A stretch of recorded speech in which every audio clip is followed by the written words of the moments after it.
नमस्कार दोस्तों, एक बार मैं फिर से स्वागत करता हूं आप सभी लोगों का आपका अपने YouTube चैनल गुरुवर जी के में। जी हाँ दोस्तों, तो आज हम लेकर आए हैं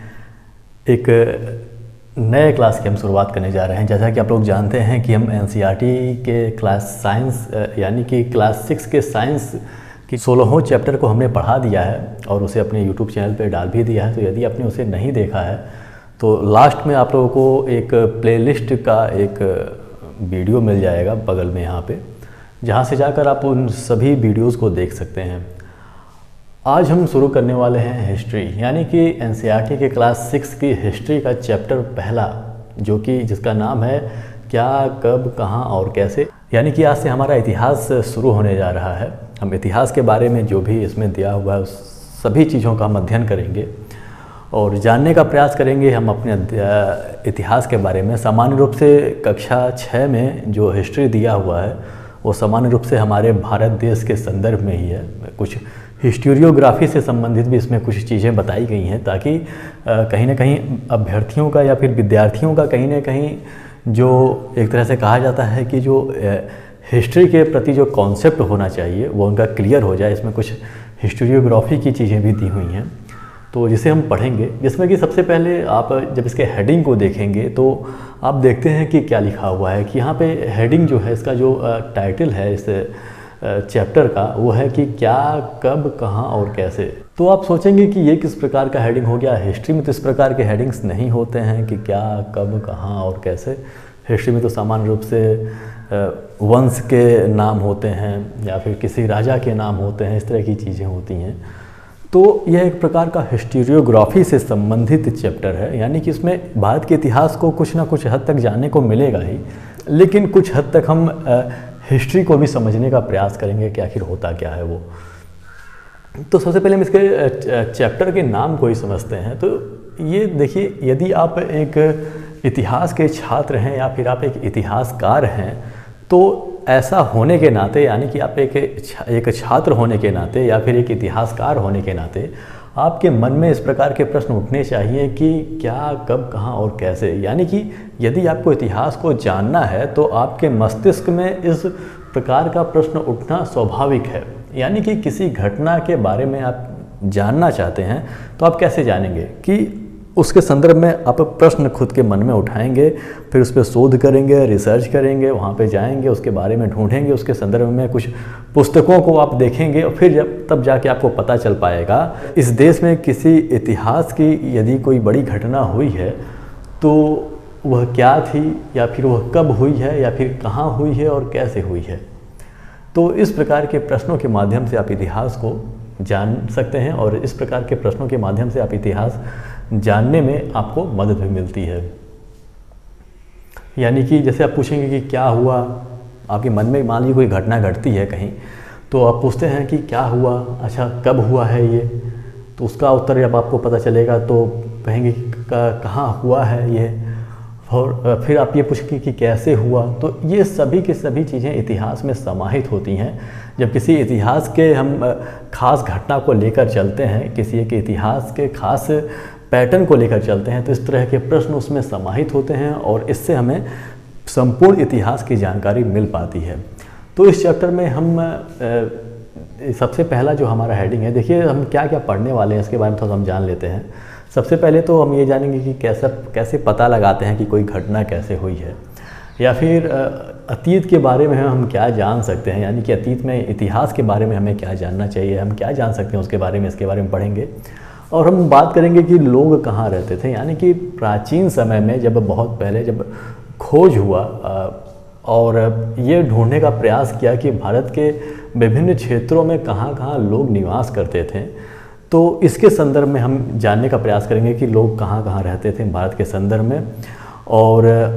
आज लोग यात्राएं क्यों करते हैं इसके बारे में समझने का प्रयास करेंगे कि प्राचीन काल में क्यों करते थे, आज क्यों करते हैं। और फिर हम देश के नाम, यानी कि भारत का नाम किस प्रकार से भारत पड़ा या फिर इंडिया पड़ा, इसके बारे में जानेंगे। और अतीत के बारे में किन चीज़ों के माध्यम से, किन स्रोतों के माध्यम से जाना जा सकता है उसके बारे में बात करेंगे। और अब बात करेंगे अतीत एक क्या है या अनेक है, और तिथियों का मतलब क्या होता है इसके बारे में हम समझने का प्रयास करेंगे इस चैप्टर में। तो सबसे पहले यहाँ पे जो हेडिंग दिया हुआ है वह है कि कैसे पता लगाएं। देखिए, सामान्य अवस्था में यदि कल की कोई घटना है या फिर परसों की या फिर इस महीने या फिर अगले महीने की या फिर पिछले महीने की कोई घटना है या फिर पिछले साल की कोई घटना है, तो आप कैसे पता लगाते हैं कि क्या हुआ है? तो हमारे मतलब इस समय, जैसे कि हमारे समय में बहुत सारे ऐसे स्रोत मौजूद हैं जिससे आप उन सभी चीज़ों का पता लगा सकते हैं। जैसे कि आपके घर में अखबार आता है, अखबार देखकर या फिर आप टेलीविज़न देखकर, यानी कि न्यूज़ चैनल्स देखकर टेलीविज़न पे या फिर रेडियो पे समाचार सुनकर आप ये जान सकते हैं कि किसी स्थान पे किस प्रकार का घटना घटित हुआ है। और यदि पिछले साल का भी हो तो पिछले साल के भी कुछ रिकॉर्डिंग्स आपको प्राप्त हो सकते हैं इन सभी स्रोतों के, जिससे कि आप पता लगा सकते हैं कि हाँ, पिछले साल कौन सी घटना हुई थी या फिर बहुत साल पहले क्या हुआ था। इसके बारे में भी यदि आपको पता लगाना है तो उस समय जो व्यक्ति जीवित था या फिर उस घटना के संदर्भ में यदि कोई व्यक्ति, आपसे बड़ा कोई व्यक्ति या फिर ऐसा कोई व्यक्ति जो वहाँ पे मौजूद था, तो वो आपको बता सकता है कि यह घटना क्यों हुआ या फिर कैसे हुआ, कब हुआ। तो ये इन सभी स्रोतों के माध्यम से आप एक तरह से जान सकते हैं कि ये कोई भी चीज़ कैसे पता लगाया जा सकता है। यानी कि इन सभी स्रोतों के माध्यम से आप ये जान सकते हैं कि कोई घटना क्यों घटी है, कैसे घटी है, कब घटी है, इन सभी चीज़ों के बारे में आपको पता चल सकता है। तो अगला जो हमारा हेडिंग है कि अतीत के बारे में हम क्या जान सकते हैं, यानी कि अतीत के बारे में हमें क्या जानना चाहिए या फिर हम क्या जान सकते हैं। तो अतीत के बारे में सामान्य रूप से जब हम इतिहास की पुस्तक पढ़ते हैं तो अभी तक या फिर अभी कुछ साल पहले तक सामान्य रूप से हमारे इतिहास के पुस्तकों में केवल राजा और रानियों की कहानियाँ हुआ करती थीं। यानी कि राजा के संदर्भ में पूरा इतिहास घूमा करता था, यानी कि राजा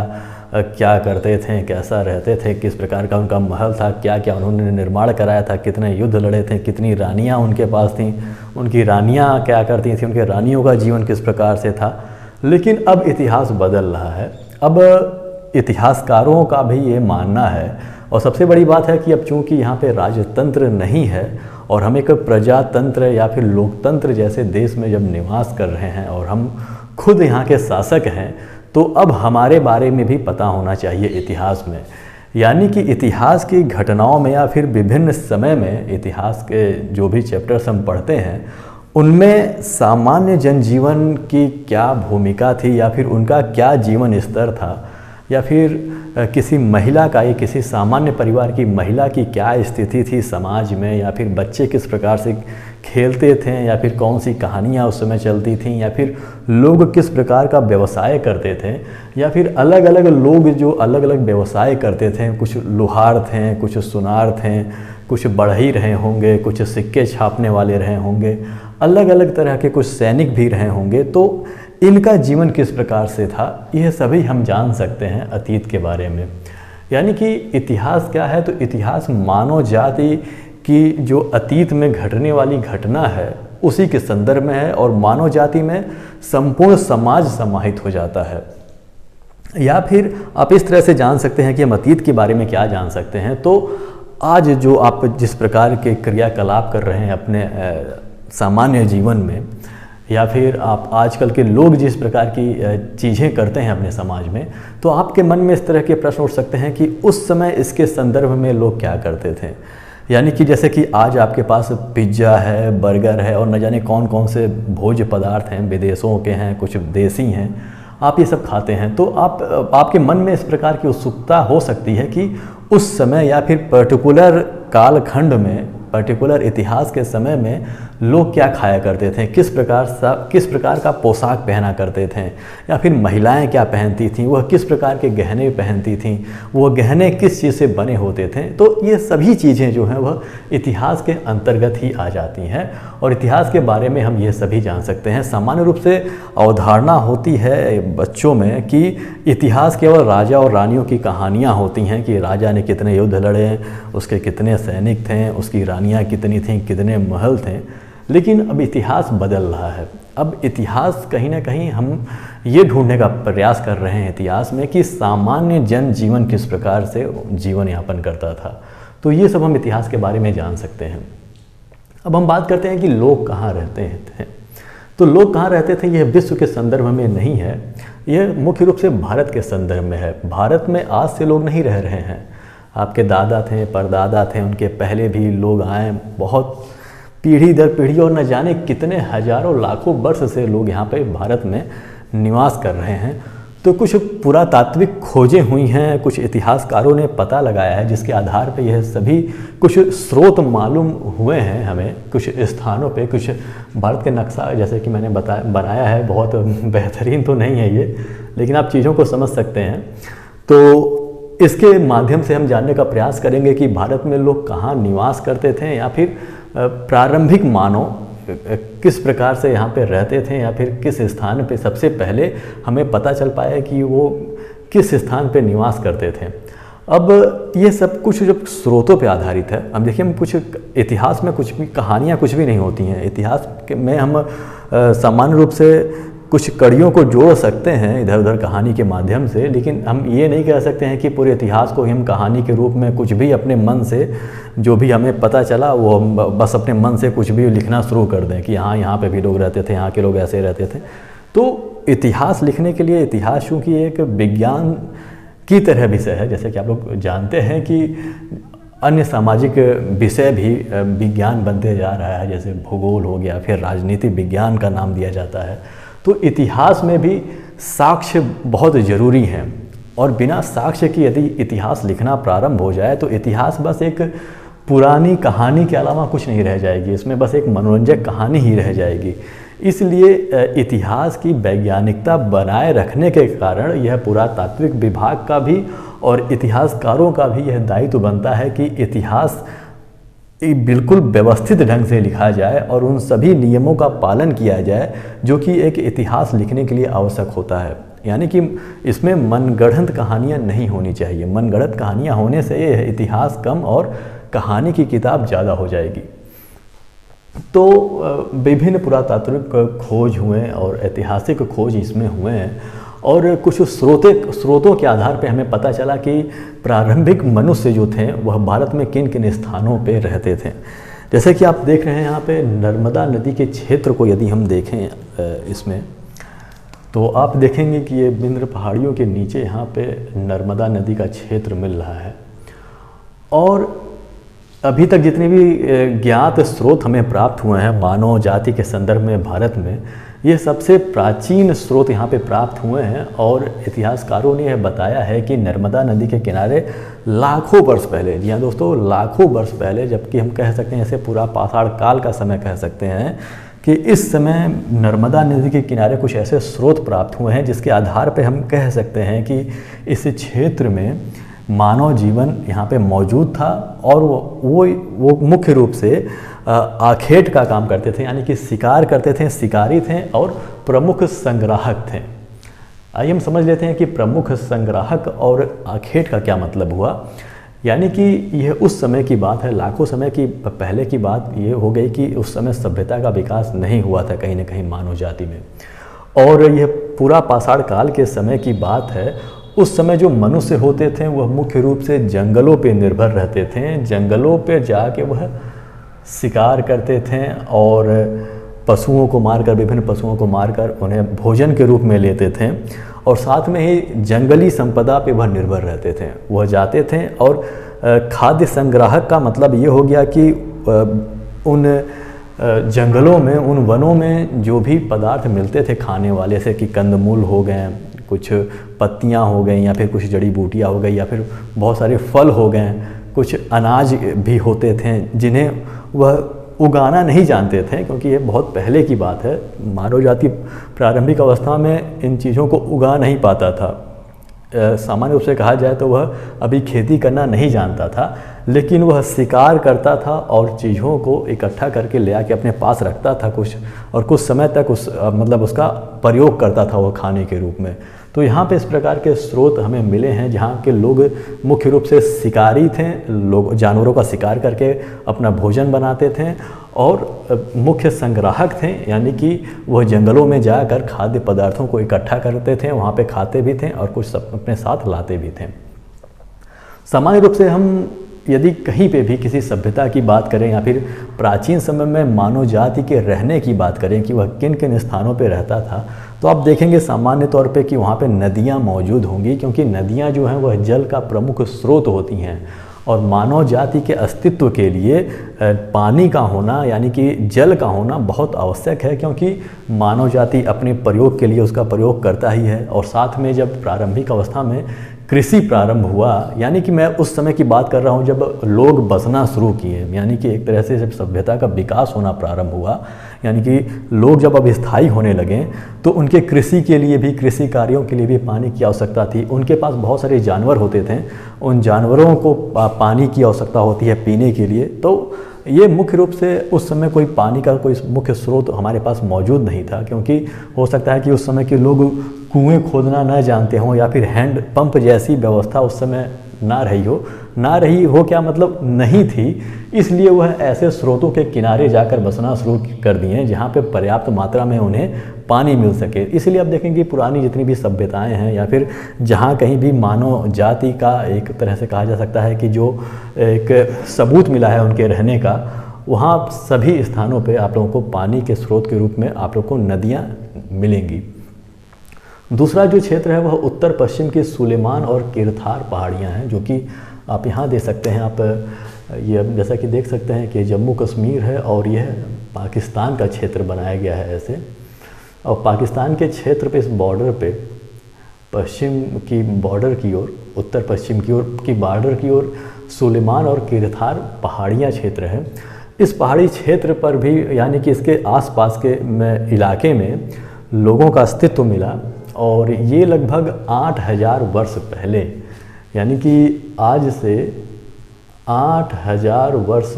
पूर्व यहाँ पे लोग रहते थे, ऐसे खोज की गई है। यानी कि पूरा तात्विक खोज हुआ जिसमें पता चला कि किरथार और सुलेमान क्षेत्र में भी लोग रहते थे। यानी कि नर्मदा नदी के किनारे जो लोग मिले हैं वो सबसे प्राचीनतम लोग थे भारत में। जो ज्ञात स्रोत है अभी, हो सकता है कि इसके पहले भी कहीं स्रोत मिल जाए जो इसके पहले भी लोग रहते थे, या फिर इसके पहले भी लोग कहीं रहते हों, लेकिन अभी तक जो स्रोत ज्ञात है उसके माध्यम से हम कह सकते हैं कि किरथार और सुलेमान पहाड़ियों में 8000 वर्ष पहले लोग यहाँ पे रहते थे। और ये मुख्य रूप से कहा जा सकता है कि जो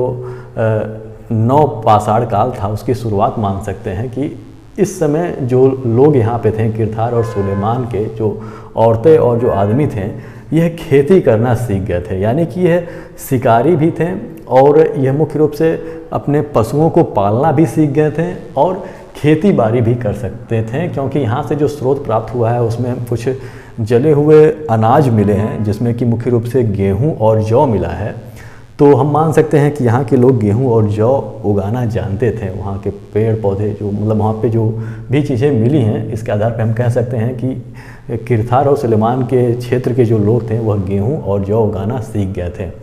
वहीं हम बात करें यहाँ पे गारो और विंध्य पहाड़ी क्षेत्र की, यहाँ पे जैसा कि आप देखेंगे कि यह पूर्वी भारत में आप लोगों को गारो पहाड़ी क्षेत्र मिलेगा, और यहाँ पे नर्मदा के ऊपर विंध्य पहाड़ी क्षेत्र मिलेगा। यहाँ पे भी इसके बाद जो खोजें हुई तो यहाँ पे पता चला कि चावल जो है वह सबसे पहले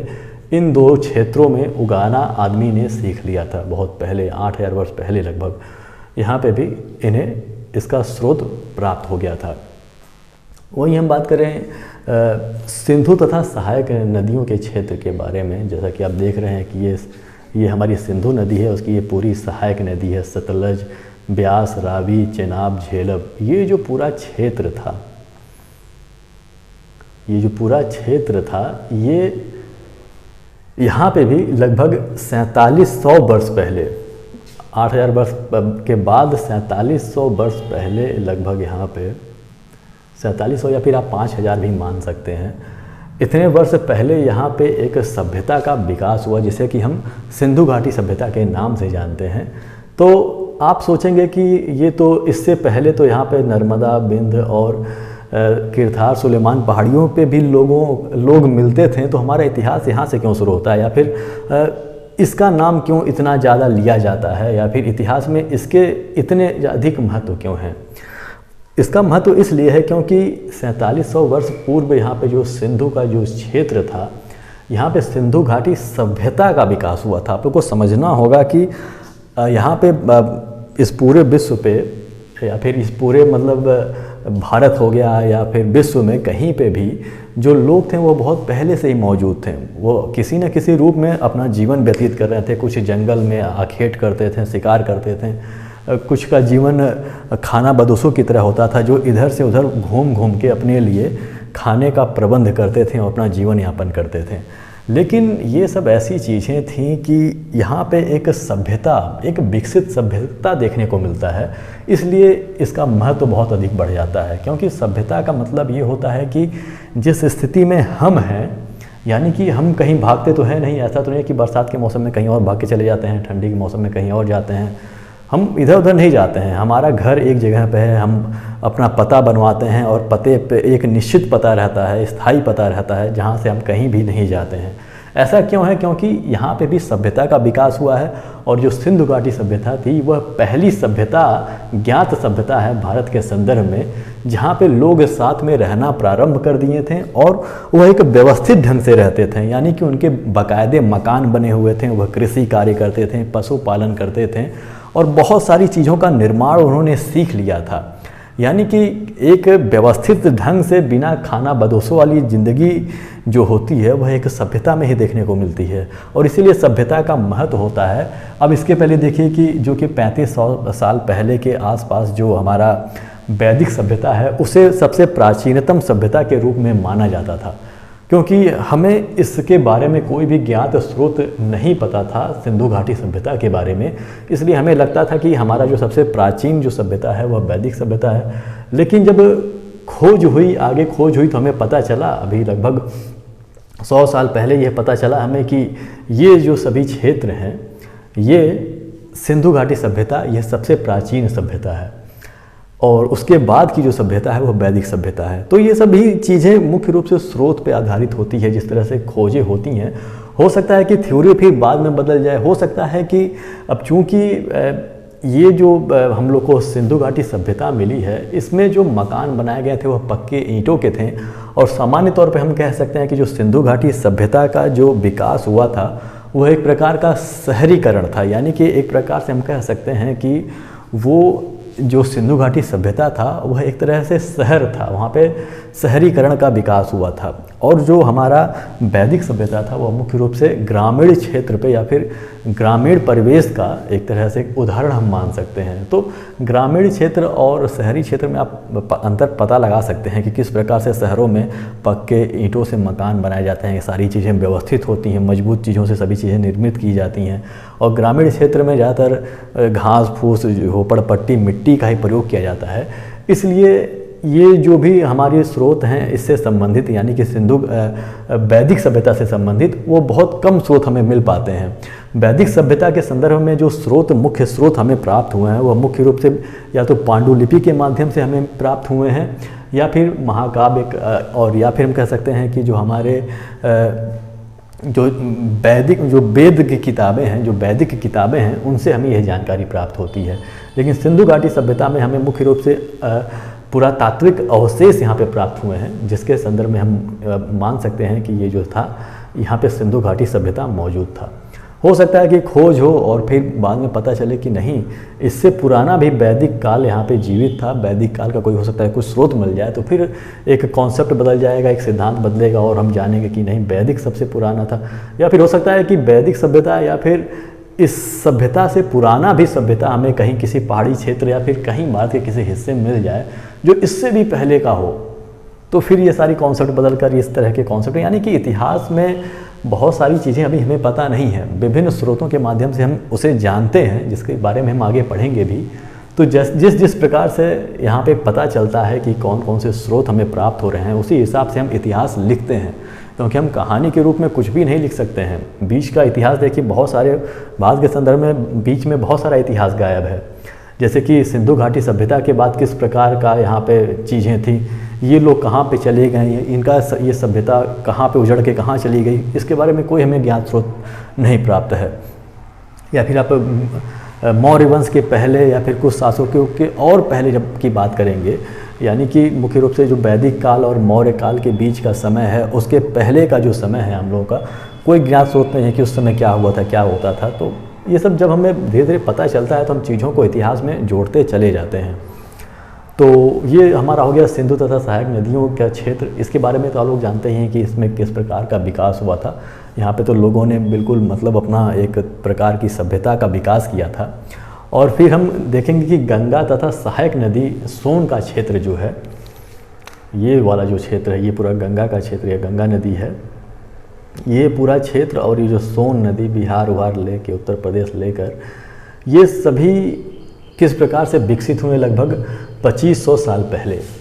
यानी कि 2500 साल पहले, यानी कि ये उस समय की बात कर रहा हूँ जब आप पढ़ते हैं इतिहास में कि जब मगध साम्राज्य का किस प्रकार से उदय हुआ था, मगध और उसके और जो महाजनपदों का किस प्रकार से उदय हुआ था, इसके बारे में हमें ज्ञात स्रोत पता है, इसलिए हमें इसका इतिहास पता है। तो किस प्रकार से 2500 साल पहले इस तरह की चीज़ें यहाँ पे व्यवस्थित हुई थी। मगध यहाँ पे साम्राज्य था जो कि बहुत बड़ा था।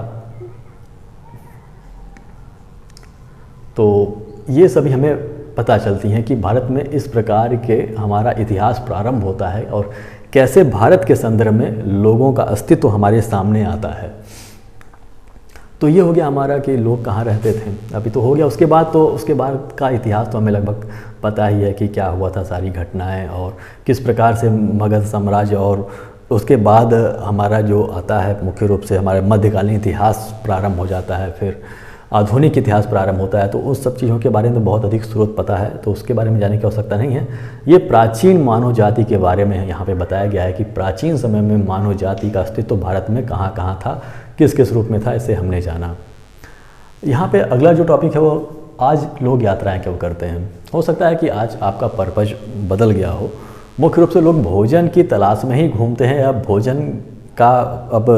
जो तरीका है वो बदल गया है, यानी कि अब मुख्य रूप से लोग बिजनेस के लिए या फिर कहीं घूमने के लिए या फिर सैर सपाटा करने के लिए आज के लोग यात्रा करते हैं। लेकिन जैसे आज के लोग यात्रा करते थे वैसे प्राचीन समय के भी लोग यात्रा करते थे। प्राचीन समय के लोग एक स्थान से दूसरे स्थान पर जाते थे, और इससे होता ये था कि जब वे एक स्थान से दूसरे स्थान पर विभिन्न कार्यों के लिए जाते थे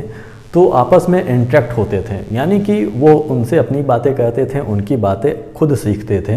तो एक प्रकार के नए प्रकार की सभ्यता का भारत में विकास हुआ। जैसा कि आप लोग जानते हैं कि भारत में कितनी विविधता है, और सामान्य रूप से कि जो हमारा जीवन है या फिर जिस प्रकार का जीवन हम जीते हैं,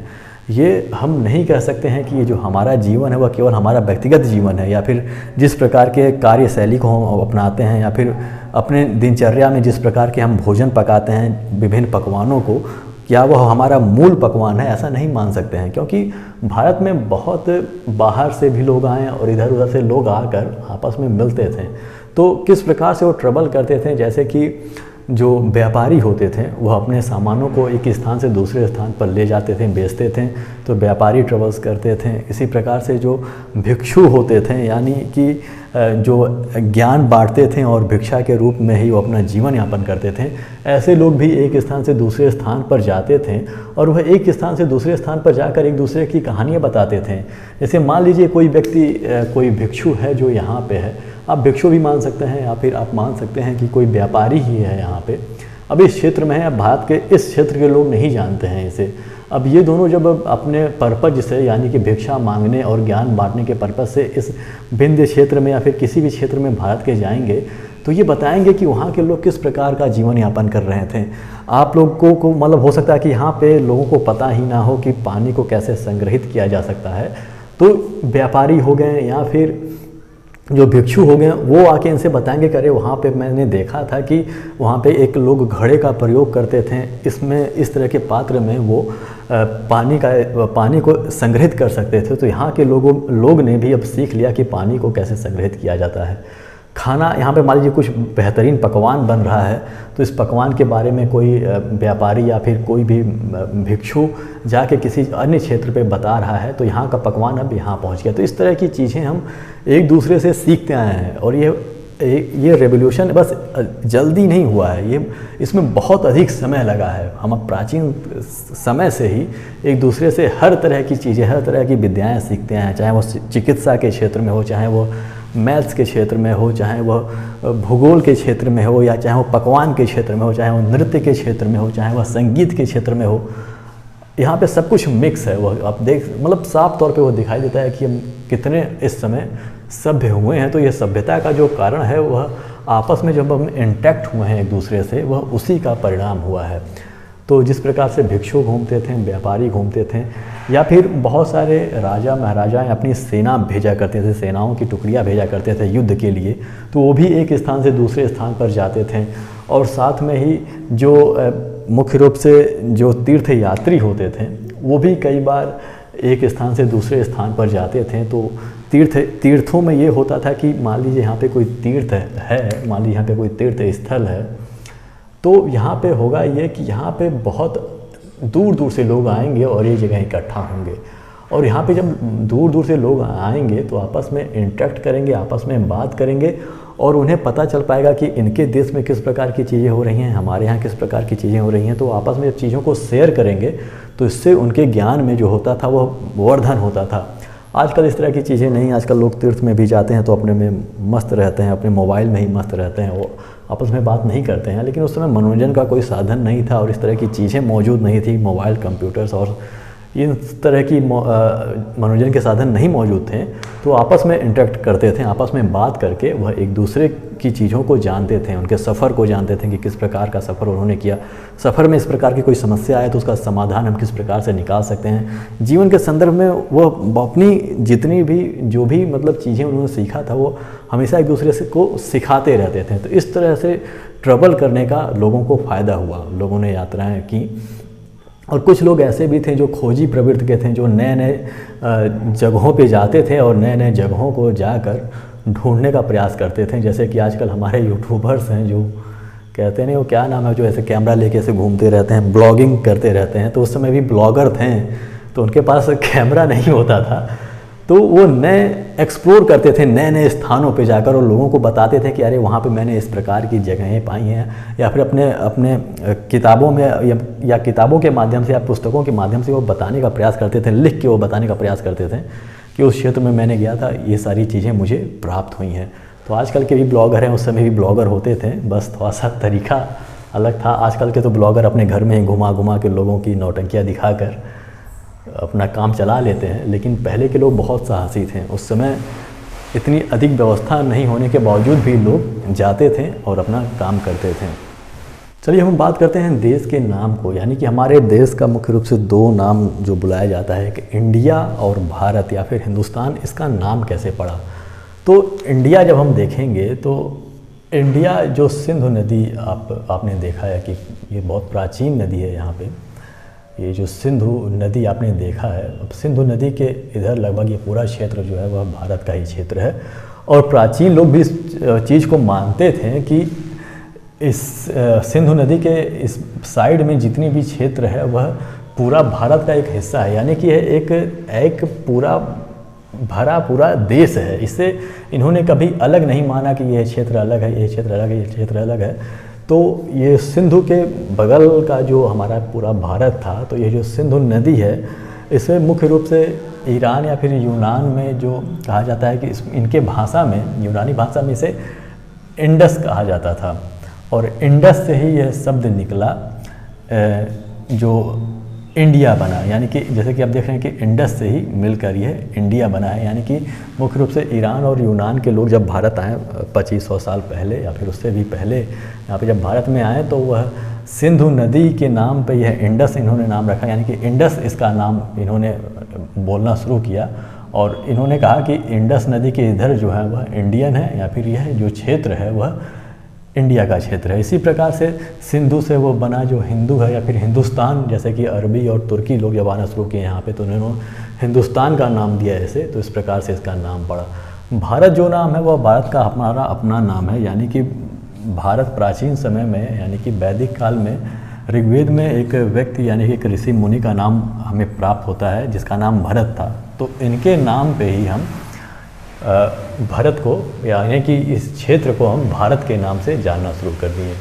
तो चलिए अब हम ये जानेंगे कि हम अतीत के बारे में कैसे जान सकते हैं, कि यदि हमें इतिहास जानना है तो किन माध्यमों का प्रयोग करके हम इतिहास जान सकते हैं, एक इतिहास के छात्र होने के नाते या फिर एक इतिहासकार होने के नाते। तो यहाँ पे कुछ स्रोत हैं हमारे पास जिसके आधार पे हम इतिहास को जान सकते हैं।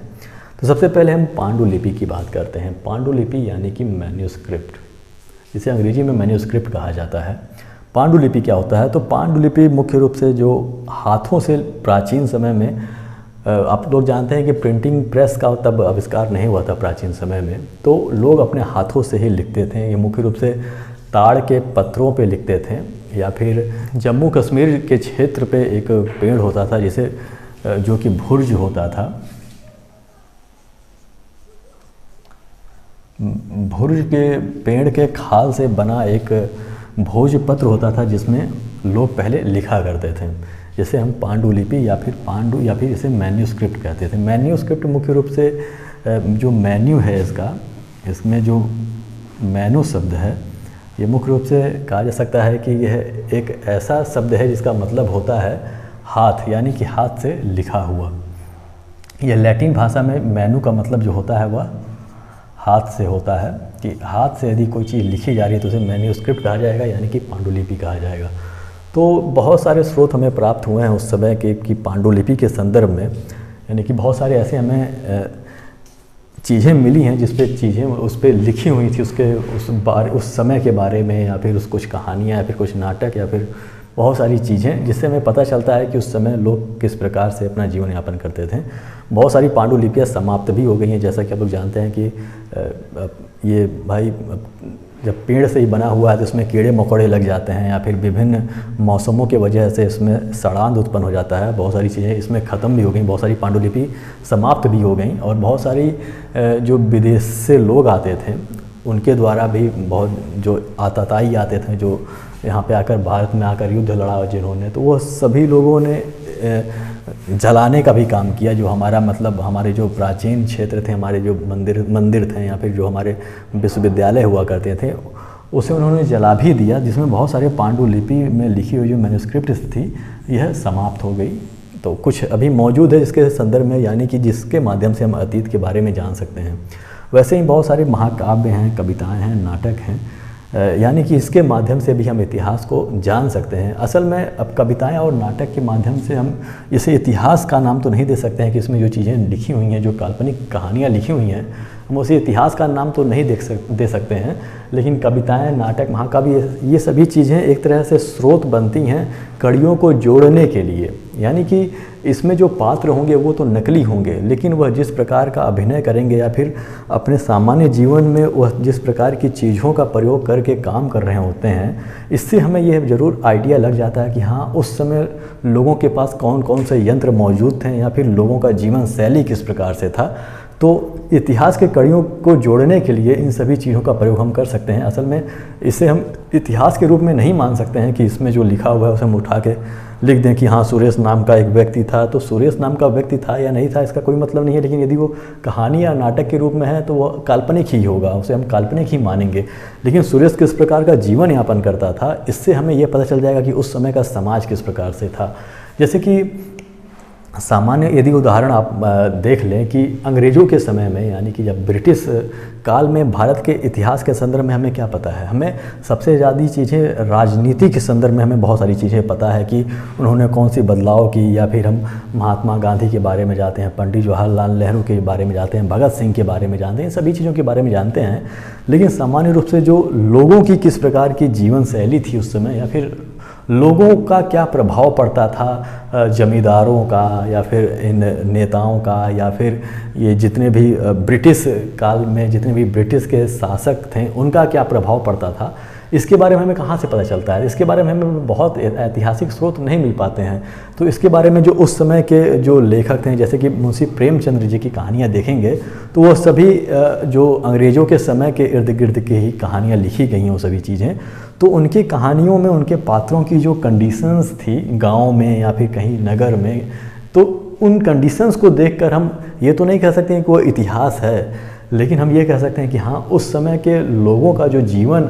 है वो उससे मिलता जुलता हो सकता है। तो हम कविताओं और नाटक के माध्यम से, कहानियों के माध्यम से भी इतिहास को जान सकते हैं, लेकिन ये इतिहास नहीं बन सकता है, ये केवल कड़ियों को जोड़ने के काम में आता है। अभिलेख की बात करें तो अभिलेख का भी प्रचलन लगभग हमारे प्राचीन इतिहास में देखने को मिलता है कि बहुत सारे जो राजा महाराजा होते थे वो अपने कृत्यों को या फिर अपने कामों को, अपने युद्धों को, या फिर वो कोई किसी प्रकार के नियम जब निकालते थे, या फिर धार्मिक चीज़ों को, कोई ऐसे वक्तव्य जो किसी महापुरुष द्वारा कहा गया हो, उसे विभिन्न शिलापट्टों पे, यानी कि जैसे कि मुख्य रूप से पत्थर का कोई हो गया, पत्थर का या फिर धातु का जो प्लेट्स होते थे उस पर वह लिखवा कर ये चौराहों पे या फिर सार्वजनिक स्थान पे उसे लगवा देते थे, जिसमें उस समय क्या हुआ इसके बारे में पता चल जाता था कि किस प्रकार के राजा थे, क्या राजा का नाम था, कब किस कालखंड का है। तो इन सभी चीज़ों का हमें अभिलेख के माध्यम से पता चल जाता है। आजकल भी अभिलेख आजकल के नेता लोग लिखवाते हैं, जैसे कि जब नई नई रोडें बनती हैं तो आप देखते नहीं हैं कि वो एक पत्थर पे या फिर ऐसे ही पेंट करवा के मंत्री फलाने सिंह के द्वारा ये इसका निर्माण किया गया है, यह सड़क यहाँ से यहाँ इतनी लंबी है, इसका निर्माण 2012 में किया गया है या फिर 2020 में या फिर 2022 में किया गया, उसके बारे में समस्त जानकारी दी हुई रहती है। तो वह जो शिलापट्ट है वही मान सकते हैं कि वही जो अभिलेख होता था वह उसी का एक रूपांतरित भाग है। अब पहले के राजा महाराजा भाई जो चीज़ें बनाते थे वो मजबूत होती थी, तो वो अभी तक टिकी हुई हैं। अब यहाँ पे तो रोड बना के जब वो बनता है, जो शिलापट्ट लगता है, तो उस पर सब कुछ लिखा रहता है बढ़िया ढंग से, बहुत बढ़िया से पेंट वेंट हुआ रहता है, लेकिन बहुत मजबूत उससे बनाया नहीं जाता है। तो भैंस उस आके गाँव में रगड़ देती हैं तो वो गिर जाता है, वो अपना खुजली मिटाने के लिए। तो अभिलेखों के माध्यम से हमें इतिहास का पता चल जाता है। पुरातात्विक अवशेषों के माध्यम से हमें भी इतिहास का पता लगता है। सामान्य रूप से जो बहुत प्राचीन समय में हमें, जैसे किरथार और सुलेमान पहाड़ियों के क्षेत्र के संदर्भ में हो गया, या फिर सिंधु घाटी सभ्यता हो गया कुछ हद तक, या फिर बिंद पहाड़ या फिर नर्मदा के क्षेत्र में जो भी जानकारी हमें प्राप्त हुई हैं वह सभी की सभी पुरातात्विक अवशेषों के कारण ही हुई हैं। इसमें ये सारी चीज़ें ना महाकाव्य थी, ना कविताएं, ना नाटक, इसका कोई रूप नहीं था, कोई यहाँ पे इसका योगदान नहीं था। तो जो पुरातात्विक अवशेष होते हैं इसका मतलब ये हुआ कि मान लीजिए किसी क्षेत्र में, मान लीजिए भारत के इस क्षेत्र में कुछ लोग निवास करते हैं, तो बहुत पहले निवास करते थे, तो इनके द्वारा जो भी चीज़ें प्रयोग में लाई जाती थी, अब तो यह यहाँ पे मौजूद नहीं है, लेकिन उनके द्वारा लाई जाने वाली, प्रयोग में जो लाई जाने वाली चीज़ें थीं वो यहाँ पे बची रह जाती हैं। यानी कि किस बर्तन में वो खाते थे, या फिर उनके कुछ गहने यहाँ पे मौजूद हो सकते हैं, या फिर विभिन्न प्रकार के जानवरों की हड्डियाँ यहाँ मिल सकती हैं, जिसके आधार पर हम ये कह सकते हैं कि वो किन जानवरों को पालते थे या फिर किन जानवरों को अपना भोजन के रूप में वो इस्तेमाल करते थे। इसी प्रकार से बहुत सारी ऐसी मतलब अनाजों के बारे में भी हमें पता चल सकता है कि किस प्रकार के अनाजों को वह उगाया करते थे, या फिर किस प्रकार के अनाजों का वह सेवन किया करते हैं। सामान्य रूप से जो हड्डियों का अवशेष होता है या फिर कुछ ऐसा धातुओं का अवशेष होता है, मिट्टियों का जो अवशेष होता है वो तो मिल जाता है हमें, लेकिन जो अनाज होते हैं और ऐसी चीज़ें होती हैं वो धीरे धीरे ख़त्म हो जाती हैं। लेकिन जो अनाज के हमें स्रोत कहीं से भी प्राचीन समय में मिलते हैं, वो जले हुए अनाजों के स्रोत कुछ हमें मिल जाते हैं, क्योंकि एक यदि साबुत अनाज इतने दिनों तक नहीं रह पाएगा, वह सड़ गल कर ख़त्म हो जाएगा, उसमें कीड़े लग जाएंगे। लेकिन किसी कारणवश यदि अनाज जल जाता था तो जो जला हुआ अनाज राख के रूप में हमें मिल सकता है, और उस राख का प्रयोग हम वैज्ञानिक ढंग से हम पता लगा सकते हैं कि वो राख आखिर किस चीज़ का है, वो किसी चावल का है, गेहूं का है, जौ का है या किसका है। क्योंकि अब वो जल जाता था तो उसमें कीड़े मकोड़े भी नहीं लगते थे, तो इसलिए वो बचा रह जाता था, तो वो हमारे काम आ जाता था। पुरातात्विक अवशेष के रूप में हम पता लगा सकते थे कि उस समय के लोग किस प्रकार के अनाज का सेवन करते थे। अब अगला जो हमारा ये लाइन है वो है अतीत एक है या अनेक है। अगला हमारा जो मुख्य हेडिंग है वो है अतीत एक है या अनेक है। जब आप इस किताब का जो मुख्य पृष्ठ का जो नाम है, यानी कि इतिहास के किताब का जो नाम है एनसीईआरटी के क्लास 6 का, वो है हमारे अतीत। यहाँ पे हमारा अतीत नहीं है बल्कि हमारे अतीत लिखा हुआ है, यानी कि ये कहीं ना कहीं प्लूरल की ओर इंडिकेट कर रहा है, बहुवचन की ओर इंडिकेट कर रहा है कि हमारा इतिहास एक नहीं था बल्कि बहुत अधिक था। अब जैसे कि मैंने कहा कि मुख्य रूप से ऐसा माना जाता है कि राजा और महाराजाओं का इतिहास होता है, लेकिन भाई केवल राजा महाराजा उस समय थोड़ी न थे। उस समय उनकी जनता भी होती थी, प्रजा होती थी, लोहार होते थे, सुनार होते थे, और कुछ पशु को चराने वाले होते होंगे, कुछ कृषक होते होंगे, कुछ सैनिक होते होंगे, उनका भी ना कुछ तो इतिहास रहा ही होगा। तो इतिहास के संदर्भ में हमारे बहुत सारे इतिहास हैं। लोगों के अपने अपने प्रोस्पेक्टिव के हिसाब से अपने अपने इतिहास होते हैं। कुछ लोग राजाओं के इतिहास पढ़ सकते हैं, या फिर कुछ लोग उस राजा के समय में महिलाओं की क्या स्थिति थी, या फिर पुरुषों की क्या स्थिति थी, या फिर किसी सुनार या फिर किसी लोहार या फिर किसी बढ़ई की क्या स्थिति थी, उसके बारे में भी हम जान सकते हैं। यानी कि इतिहास एक नहीं है, उस समय जो भी सामाजिक स्ट्रक्चर मौजूद था, उस समाज में जितनी भी घटनाएं घटती थीं, जिस प्रकार की जीवन शैली थी, वो सभी का सभी इतिहास है और उसे हम अलग अलग तरीक़ों से पढ़ सकते हैं। क्या प्राचीन समय में जो वैज्ञानिक खोजें की गई या फिर प्राचीन समय में जो वैज्ञानिक रहें, वह भी तो इतिहास का ही हिस्सा है। हाँ, वो अलग बात है कि उसे हम विज्ञान के विषय में बहुत ही बारीक ढंग से पढ़ना प्रारंभ करते हैं, उसके बारे में वैज्ञानिक के दृष्टिकोण से पढ़ना प्रारंभ करते हैं। लेकिन हम इतिहास में भी यह ज़रूर जानते हैं कि हाँ, इस चीज़ का आविष्कार इसने किया था, तो इसका प्रभाव क्या पड़ा हमारे इतिहास पे, तो वो भी तो हमारा इतिहास ही है। तो इसलिए ये कहा जा सकता है कि हमारा इतिहास एक नहीं बल्कि अनेक हैं, बहुत सारे इतिहास यहाँ मौजूद हैं, एक ही कालखंड में या फिर बहुत सारे कालखंडों में। अब हम चलिए तिथियों का मतलब समझाते हैं कि तिथियाँ जो हमारी लिखी जाती हैं वो मुख्य रूप से BC में लिखी जाती हैं कि 326 BC लिख सकते हैं। अब BC को हम या फिर इसे हम लिख सकते हैं ईसा पूर्व भी लिख देते हैं। तो इन सब चीज़ों का प्रयोग हम करते हैं। तो इसका मतलब क्या होता है? यहाँ पे देखिए दो तरह की चीज़ें हैं। यहाँ पे हमने लाइन खींची है और एक है BC ईसा पूर्व और BC, यानी कि ये सभी के सभी एक ही हैं। और उसके बाद हमने नीचे लिखा है AD और उसके बाद E, उसके बाद CE, यानी कि ये सभी एक ही हैं। अब ये जो BC है यानी कि बिफोर क्राइस्ट है, ये उस समय को इंडिकेट करता है, ये उस कैलेंडर को इंडिकेट करता है जब ईसा मसीह का जन्म नहीं हुआ था। आप लोग को पता है कि ईसाई धर्म में ईसा मसीह का क्या महत्व है और वही संस्थापक थे, ईसाई क्रिश्चियनिटी के वही संस्थापक थे। तो ईसा मसीह का जब जन्म हुआ तो इस जन्म से पहले जो साल रहते हैं उन्हें हम बिफोर क्राइस्ट या फिर ईसा से पहले या फिर बिफोर कॉमन एरा कहते हैं। तो और उसके बाद का जो समय आता है, उनके जन्म के बाद का जो समय आता है, उसे हम AD यानी कि एनो डोमिनी या फिर ईसा का जन्म जिस साल से हुआ उसके बाद का समय, और CE यानी कि कॉमन एरा के रूप में मानते हैं। जैसा कि हमने यहाँ पे लिखा कि 326 ईसा पूर्व, जैसे हम ये आपसे ये पूछें कि एक जो आक्रमणकारी था, जो सिकंदर भारत पे आया था, तो समान अर्थों में मतलब समान किताबों में ये लिखा जाता है कि 326 ईस्वी के आसपास वो, ईसा पूर्व के आसपास, ईस्वी नहीं, ईस्वी मैं गलत बोल रहा हूँ, ईसा पूर्व के आसपास वो भारत आया था।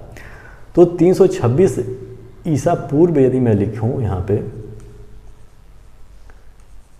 और मैं लिखूँ 326 ईस्वी, तो इसका क्या मतलब है? यानी कि इसका मतलब ये हुआ कि जब ईसा मसीह का जन्म हुआ था तो उस जन्म के 326 साल पहले ही ये जो आक्रमणकारी था वह भारत आ चुका था। और यदि मैं ईस्वी लिखूं तो इसका मतलब ये हुआ कि अब ईसा का जो जन्म है उस जन्म को 326 साल हो चुके हैं। यानी कि ईसा के जन्म के बाद का जो समय था उसे हम ईस्वी में लिखते हैं या फिर इसे हम AD यानी कि एनो डोमिनी लिखते हैं या फिर कॉमन एरा लिखते हैं। इसमें देखिए दो चीज़ें हैं। ये जो है ऊपर की आपकी, ये तो क्रिश्चियनिटी से संबंध रखती हैं, जो हमें बताता है कि ईसा का जन्म और ईसा के जन्म के पहले और ईसा के जन्म के बाद का समय हम इस तरह से इंडिकेट करते हैं। लेकिन यहाँ पे जब आप दो चीज़ें देखेंगे BCE यानी कि बिफोर कॉमन एरा और CE कॉमन एरा, तो ये भी इसी चीज़ में आती है। लेकिन असल में जो सेकुलरिज्म है ना, मतलब जो एक तरह से कहा जाता है कि ये जो इस टर्म का यूज जो सेकुलर लोग होते हैं वो इस चीज़ का इस्तेमाल करते हैं, या फिर दो तरह के लोग होते हैं जो ये कहें कि हम ईसा मसीह को क्यों मानें, या फिर हम उनके अस्तित्व को नहीं मानते हैं, या फिर वो तो दूसरे के भगवान हैं, हम दूसरे धर्म हैं। तो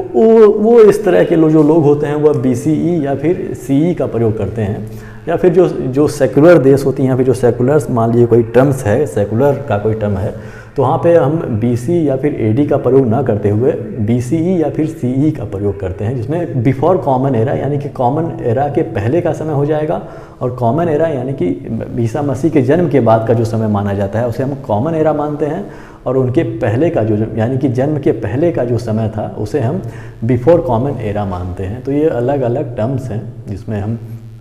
इस समय हम किस में जी रहे हैं, तो इस समय हम अब इस चीज़ का प्रयोग नहीं करते हैं। अभी जबकि हो चुका है इनका जन्म, तो अब जो भी आएगा हमारा साल, मान लीजिए 2022 चल रहा है तो 2022 हम ईस्वी लिखेंगे, तो इस तरह से इंडिकेट करेंगे क्योंकि ये अब इसका मतलब ये हो गया कि ईसा मसीह के जन्म को हुए 2022 साल हो चुके हैं।